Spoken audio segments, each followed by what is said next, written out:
kompetisi antara MDH Esports dan juga Onyx.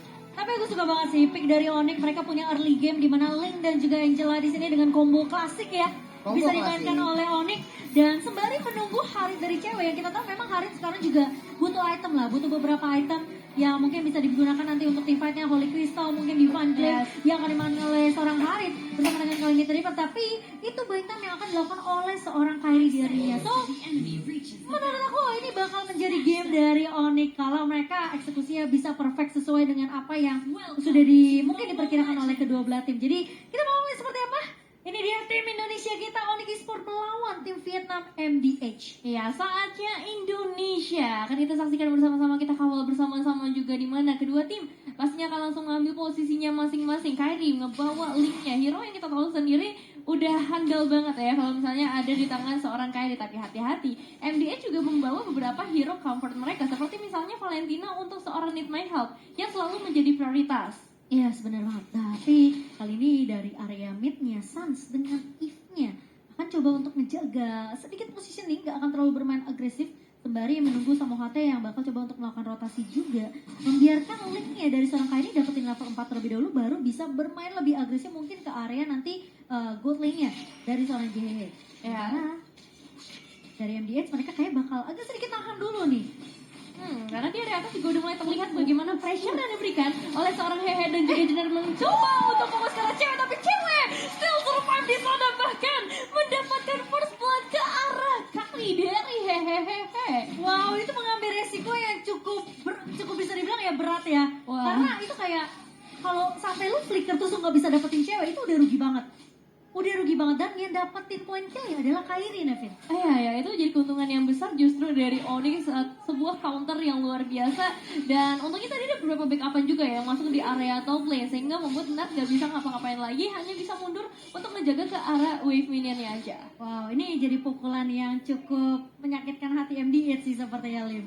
Ya dan sebenarnya dari cewek sendiri ya, dia terbilang cukup mandiri loh. Dimana lawannya ini selalu berdua gitu kan, babysitter di arah top lane dari Jinat. Tapi ya cewek nggak terlalu yang harus ditempel banget karena dia punya escape dan juga bisa nge-clear secara cepat. Itu spesialnya Harit Goblin. Iya, tapi kali ini dengan turtle yang sudah mulai muncul, Bayu Besko sudah mulai dikuasai oleh pemain-pemain dari tim Vietnam. Boon sudah mulai datang, tahunnya Aduh, connect jadi- ke arah seorang Jawa, tapi ternyata Jawa masih berhasil untuk mendapatkan turtle selain Bayu Besko.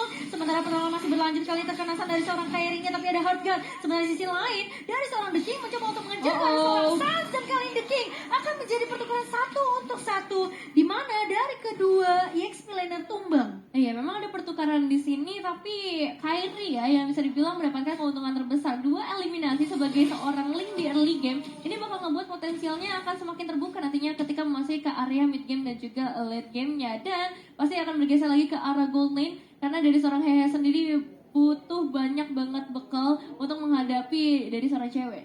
Ya, tapi ceweknya di sini bakal mainnya agak sedikit sabar aja kali ya. Sembari tarik ulur clear minion dan udah mulai kelihatan rotasi yang dibawakan sama Samohate kali ini. Babysitnya udah mulai berjalan dari Onyx sendiri. Sementara cewek juga tahu peranan dari Jenar dan Tony dengan Demian Beset. Kali ini terkena stun dari seorang ceweknya dan langsung dibawa dengan cukup cepat. Tapi ternyata cewek tidak sempat untuk diselamatkan oleh seorang Samohate. Dan Sans kali ini agak sedikit datang terlambat juga tadi dari area midnya, sehingga membuat ceweknya harus dipasrahkan tumbang begitu saja di tangan pemain-pemain dari MDH. Iya, tapi yang cukup baik sebenarnya apalagi dengan disutulnya rotasi ya dari 4 pemain MDH ke area top lane, ini ngebuat adanya satu keuntungan setidaknya pertukaran, dan kita bakal juga dari sisi emblemnya, Lim. Oke, full cooldown ya untuk cewek sendiri. Jadi pastinya nanti bisa nge-spam dari skillnya ketika dia buka zaman force, itu enak banget. Chrono Dash akan bisa terus digunakan dan impactnya bakal dahsyat. Karena bukan hanya Chrono Dash dari damage-nya doang, absorb shield-nya juga yang bisa digunakan untuk 1 versus 1 sama karinya nanti. Dan ya mungkin membahas sedikit dengan rotasi yang dimiliki oleh MDH tadi di arah top lane. Dia berani banget untuk nge-secure boost yang agresif, sementara ya defensif dari Samohate yang tadi kurang maksimal karena guard-guardnya masih delay. Ya, tapi kelihatan target dari MDH ini benar-benar mematahin pergerakan farmingannya si cewek sih. Jadi cewek yang mungkin harus agak sedikit dijaga, dan mungkin rotasi dari seorang Kairi juga yang mungkin lebih berfokus juga untuk ngebantu ceweknya. Jangan sampai Hehe-nya justru dapetin banyak banget momentum untuk ngedapetin farmingannya sehingga nanti dari goldnya akan kalah. Tapi kali ini Bud mencoba untuk nahan terlebih dahulu dan bahkan Eltefano udah di pop up bersama dengan Pepper Fighter dari seorang The King. Kali ini ada satu buah manipulation dari Need My Help yang ngebuat pemain-pemain dari Onyx berhasil untuk jemaah, tapi satu buah Tempest of Blade bersama dengan harga dari Kairi mencoba untuk menemukan pemain-pemain dari MDS, tapi setidaknya Kairi tidak akan terpick off dengan cukup mudah dan pertukaran satu untuk satu masih bisa didapatkan oleh Onyx Esports. Iya, SP laner ditukar dengan mid laner. Sebenarnya masih menjadi keuntungan untuk teman Oni, tapi masalahnya kali ini juga berhasil mendapatkan turtle-nya. Turtle Stain by UBS Gold menjadi keuntungan juga buat mereka. Perbedaannya memang belum terlalu jauh ya, belum terlalu terlihat untuk early game kali ini. Masih sama-sama imbang dari segi gold, dari segi objektif. Cuman yang terlihat jelas emang dari tadi ceweknya kena pressure terus ya. Iya, dan yang pastinya teman-teman juga bisa dapetin skin gratis setiap pembelian UBS Gold per XM4 World Championship secara eksklusif hanya di websitenya ubslifestyle.com atau di e-commerce-nya UBS Lifestyle. Tapi kali ini Jenar sudah mulai kelihatan main base di pop up lagi. Zaman Force di pop up sama cewek, tapi ceweknya nggak ketangkap. Kali ini Jenar pun hilang dan bahkan kali ini Kairi mencoba untuk mengejar.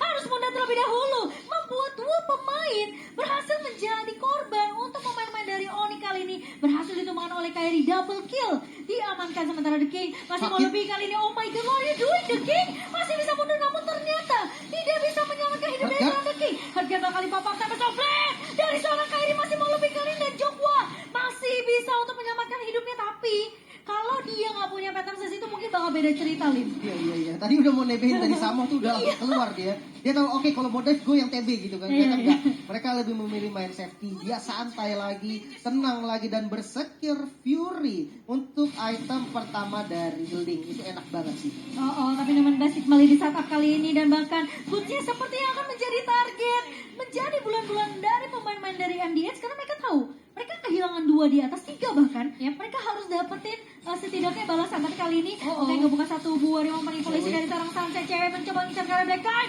ceweknya benar-benar nggak mau. Kali ini Need My Help tumpah di tangan seorang cewek. Flicker mundur kali ini berhasil untuk diamankan oleh seorang cewek sehingga membuat pemain-pemain dari MDH gak bakal bisa untuk mengejar dan menumpahkan cewek. Iya, ini inisiasi yang bagus banget yang dilakukan oleh para pemain dari tim Onyx dengan remote manipulation dan pergerakan cewek yang begitu apiknya juga.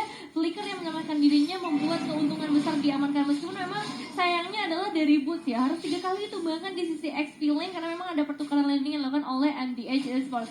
Dan untuk saat ini mereka bakal kembali lagi menyatukan strategi mereka karena menuju langsung ke arah turtle-nya. Apakah akan ada kontes dari MDH atau ini bakal direlakan aja dengan kondisi yang emang gak terlalu baik untuk MDH? Iya, tapi kalau kalian sadar ya, ini sebenarnya sama kayak game pertama yang Onyx, dimana total objektifnya mungkin bakal dikasih ke arah lawannya, tapi kali ini juga gak akan dikasih kesempatan. Kairi udah mulai dirasuki oleh dengan satu buah hardguard-nya, tapi satu buah investnya, trigger mundur, tapi Kairi masih bisa untuk menghalau setup eksekusi yang dilakukan oleh MDH kali ini dengan Numen Blast. Tapi kali ini cewek bakal mulai maju zaman force-nya di wall up dan bakal keluar MDH yang mencoba untuk mengincar Kairi sama Jenar tumbang di atas tangan cewek dan bakal ditahan help, bakal coba dikejar. Where are you going? Kali ini my help ditampar oleh seorang Suns. Slow effect dari Void Crystal, tapi sayangnya berhasil untuk mendapatkan trade tersebut.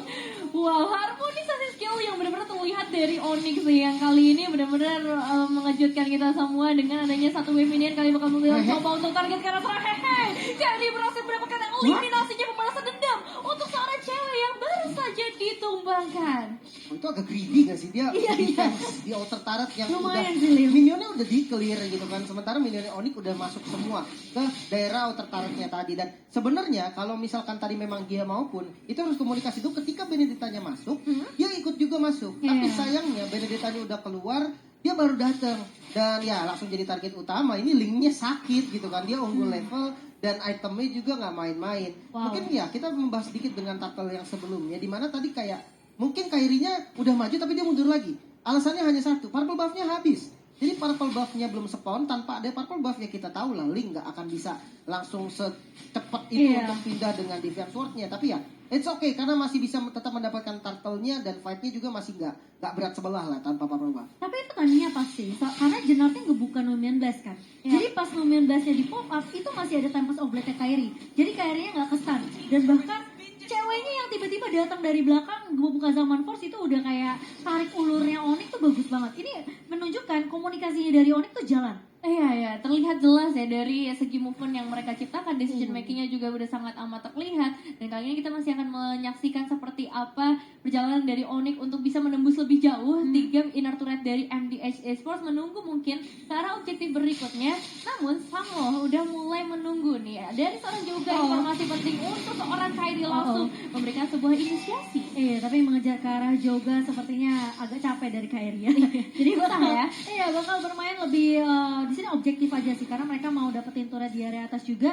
Sembari Lordnya udah mulai dipok sama cewek. Melihat pengen cari tahu keberadaan dari pemain-pemain DMDH, apakah mereka bakal melakukan setup di teamfight Lord. Tapi ternyata setelah melihat Lordnya tidak mengincar ke bus manapun, sepertinya bakal ditarik ulur terlebih dahulu. Sembari Kyrie kali ini bakal langsung menjawab keraguan dari pemain-pemain MDH yang dimana mereka juga ragu nih sebenarnya untuk melakukan kontes karena Jenat ini semua tergantung dari Jenat gimana eksekusinya. Tapi Boots kembali menahan posisi dari Jenat dan tentunya Lord Slane by UBS yang berhasil untuk diamankan oleh Onyx ini ngebuka peluang buat Onyx biar MDH nggak bisa untuk melakukan counter setup. Iya, dan emang terlihat setup dari Onyx tuh nggak mau ngasih sama sekali untuk MDH ya. Begitu juga untuk MDH yang nggak bakal terlalu komit. Mereka tahu mereka dalam kondisi yang kurang optimal. Yes. Kalau misalnya ingin memaksakan ke arah teamfight, memang mereka punya Jenner sebagai salah satu roamer yang bisa menciptakan momentum. Tapi dengan perbedaan damage yang pastinya cukup besar, itu kayak masih belum bisa dilakukan hingga sekarang.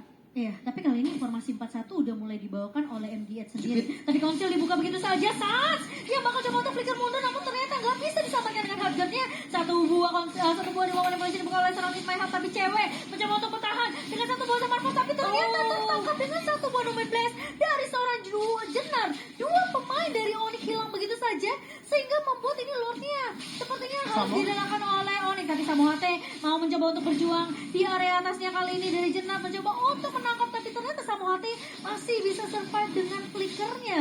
Iya, ada sedikit covering juga yang pastinya dilakukan oleh seorang Boots. Cuma sayangnya ya, dua pemain harus hilang di area tengah. Kyrie mencoba untuk melakukan solo kill kali ini menuju ke sana The King dan berhasil hilang, mendapatkan juga ke arah inner turretnya. Wow, Kyrie.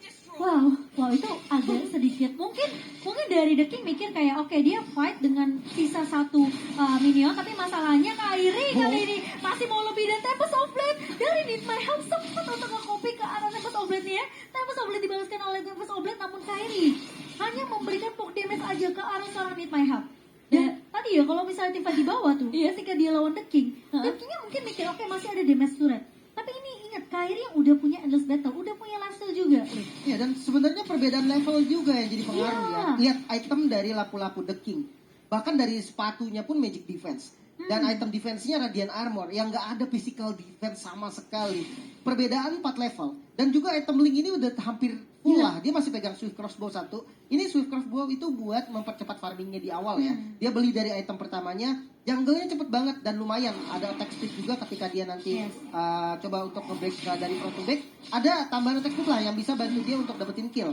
Nah, sementara untuk The King sendiri udah nggak boleh sih. 1 lawan 1 sama Link. Itu harus kabur. Kenapa? Karena kalau di fight ya udah kejadiannya sama kayak tadi. Damage-nya nggak akan ketahan. Iya betul. Kalau dia one-on-one sama Boots mungkin akan mungkin masih sama-sama kerat ya. Kalau sama Boots paling clear doang sih. Aduh clear. Iya, tapi ini lawannya Kyrie level 11 tadi dari The King lawan level 15 nya Kyrie. Tentunya agak sedikit kita mau coba mempertanyakan ya kenapa dia masih coba tim, tapi kali ini dari Kyrie mencoba untuk masuk menangkap ke arah 3 pemain, tapi lihat bukan aku dari mau melihat sih, dia bahkan terus oblenya connect. The King mencoba untuk menahan River Fighter dan dia harus flicker mundur. Sementara juga mencoba untuk mengcover pemain-pemain dari DS, namun 2 pemain sudah tumbang terlebih dahulu di tangan seorang Kyrie. Dan di momen yang benar-benar pas banget, karena sebentar lagi mereka akan langsung menuju ke arah Lordnya. Tanpa adanya 2 pemain yaitu Nart dan juga Hehe, ini bakal jadi hal yang cukup mudah untuk Onyx mendapatkan ke arah objektif berikutnya. Dan buat kalian yang pengen mendapatkan official M4 merchandise, bisa langsung ke geng Asia sekarang juga. Benar, dan ini bakal jadi Lord Slane by UBS yang free untuk Onyx Esports tentunya. Kemenangan harusnya sudah di depan mata oleh tim Indonesia, tapi harus berhati-hati juga karena lagi-lagi ya MDH mereka bisa aja melakukan hal yang sama kayak tadi nih, kayak Conceal tiba-tiba menculik ke arah Sans, ngebuat Samohate harus ngebuka satu buah hardguard-nya. Jadi ya masih harus diwaspadai juga lah dari tim Indonesia sendiri. Dan buat teman-teman yang lagi nobar, kalian bisa order tentunya makanan dengan memanfaatkan diskon 60% dari grade. Kalian langsung scan aja atau gunakan promo di grb.to/m4. Ya, dari MDA sendiri juga mereka harus tetap berhati-hati sih dengan adanya The King ya untuk Onyx-nya, karena The King ini bakal targetkan untuk mengejar ke arah seorang Sans yang dimana dia selalu berada di bagian backline atau mungkin bahkan menuju langsung ke arah seorang Samohate. Dengan adanya Lord yang udah mulai muncul di bagian bottom lane, ini berarti menandakan kesempatan untuk Onyx semakin besar untuk menghancurkan 2 inner turret yang tersisa.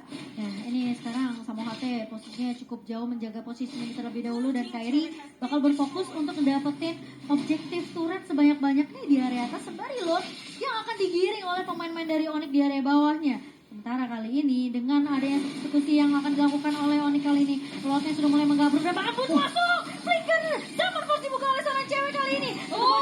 Hanya mengenai ke arah seorang Bus, tapi Bus masih cukup tanky di area belakang dan bahkan tahunnya connect. Dan King tumbang kali ini. 3 pemain hilang dari DSM. Pas boleh dibuka oleh seorang Kairi. Cewek masih mau lebih dan bahkan Lordnya berfokus terhadap base-nya, dapat kill diamankan. Jetlag tumbang.